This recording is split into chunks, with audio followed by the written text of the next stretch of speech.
মেয়ে থেকে মা হওয়ার গল্পটাও এত বেশি সহজ ছিল না।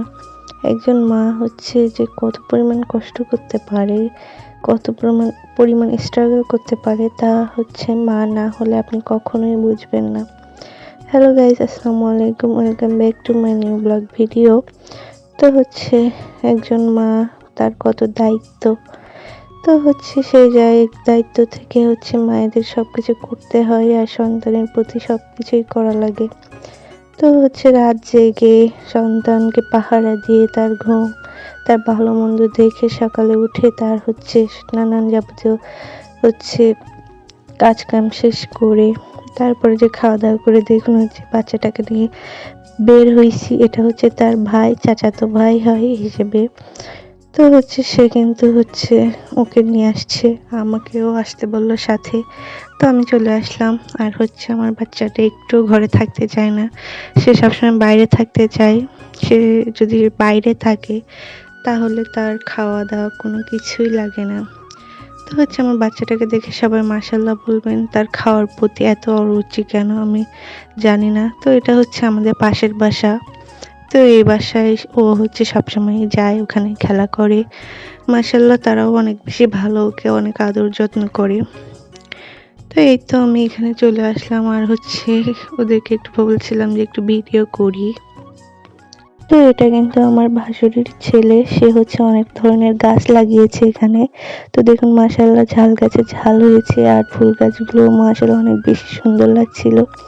তো আমি হচ্ছে ফুল গাছের ভিডিও করছিলাম। আর হচ্ছে আগে যখন ছোট ছিলাম তখন ফুল দেখলেই ছিঁড়তাম, বাট এখন তো বুঝি যে ফুলগুলো আসলে গাছেই সুন্দর লাগে। তো হচ্ছে বাচ্চাদেরকেও সামনে রাখি ওদের বাসায় গেলে, যেহেতু ফুল গাছগুলো অনেক বেশি সুন্দর যেন ছিঁড়ে না ফেলে। তো হচ্ছে আমার বাচ্চাটা কিন্তু ওদিকে খেলা করছে, ওই যে দেখুন ওখানে উঠে পড়ছে। আর হচ্ছে এখানে গেলে সে অনেক বেশি আনন্দ করে, কারণ অনেক বড় জায়গা পাই। আর বাচ্চারা কিন্তু হচ্ছে বাইরে খেলতে দিলে ওদের আর কিছুই লাগে না। তো হচ্ছে দেখুন কি সুন্দর সে খেলছে এখানে, আর আমি এখানে বসে বসে এনজয় করছিলাম। যেহেতু আমি মেয়ে থেকে মা হয়েছি সেহেতু হচ্ছে এখন অনেক বেশি দায়িত্ব পালন করতে হয়। তো হচ্ছে বাচ্চাটা এখানে খেলা করছিল আর আমি তাকে পাহারা দিচ্ছিলাম, আর ওর সাথে ওর ভাইও ঘুরছিল ওখানে।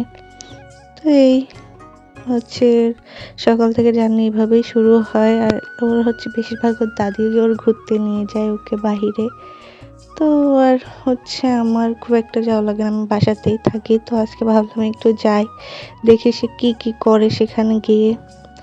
তো এই তো দেখুন এখানে এসে সে কত বেশি আনন্দ করছে, কত বেশি খেলা করছে, মাশাআল্লাহ এটা দেখেও অনেক বেশি ভালো লাগছিল। তো সে খেলা করছে আর আমি বসে দেখছি আর তাকে বলছি এখানে যেও না, ওখানে যেও না। তো হচ্ছে সব ভয়েস তো আর এতে দেওয়া যায় না। তো এই তো এদিকে সে তার গাছগুলো পরিচর্যা করতে আসছে। আমার ছেলেটা একটা চিপসের খোলা পেয়ে বলছে যে হচ্ছে এই যে পেয়েছি পেয়েছি এমন করছিল। তো আমি বলছিলাম বাবা এতে তো কিছু নাই, এটা ফেলে দাও। তো সে মাশাআল্লাহ মাশাআল্লাহ হচ্ছে ফেলে দিয়েছিল। সে অনেক বেশি দুষ্টু। তো সে আমার কথা শুনে কিন্তু ফেলে দিয়েছিল। আর হচ্ছে সে আবার উঠিয়ে মানে বাহিরের দিকে ফেলার জন্য নিয়েছিল। আপনাদের কার কার বাচ্চা এরকম বাইরে খেলতে পছন্দ করে? আমার বাচ্চা তো বাইরে নিয়ে গেলে বা ওর বাবার সাথে হচ্ছে মোটরসাইকেলে ঘুরতে গেলে ওর আর কিছুই লাগে না। তো আলহামদুলিল্লাহ আমার বাচ্চাটা সুস্থ আছে, বাট এখন একটু ঠান্ডা লেগে গেছে, সবার জন্য দোয়া করবেন। আর এখানে এদের বিড়ালটা চলে আসছিল আর আমি ওকে বলছিলাম দেখো বাবা তোমার হচ্ছে মিনি এসেছে, ওই সব বিড়ালদেরকে মিনি বলে ডাকে আর মাও বলে। আর দেখুন সে কত লাফ দিতে পারে, আল্লাহ সারা দিনটাই ওর ওইভাবে লাফ দিতে দিতে যায়। তো আমার ভিডিও যদি ভালো লেগে থাকে তাহলে অবশ্যই হচ্ছে একটা কমেন্টস করবেন আর হচ্ছে একটা ফলো দিয়ে পাশে থাকবেন। আর কে কোথা থেকে আমার ভিডিওগুলো দেখেন অবশ্যই কমেন্টস করে জানাতে ভুলবেন না। আর আমার বাবুকে দেখে সবাই মাশাআল্লাহ মাশাআল্লাহ মাশাআল্লাহ বলতে ভুলবেন না। তো আজকের ভিডিওতে এই পর্যন্ত, সবাই ভালো থাকবেন, সবাইকে আল্লাহ হাফেজ।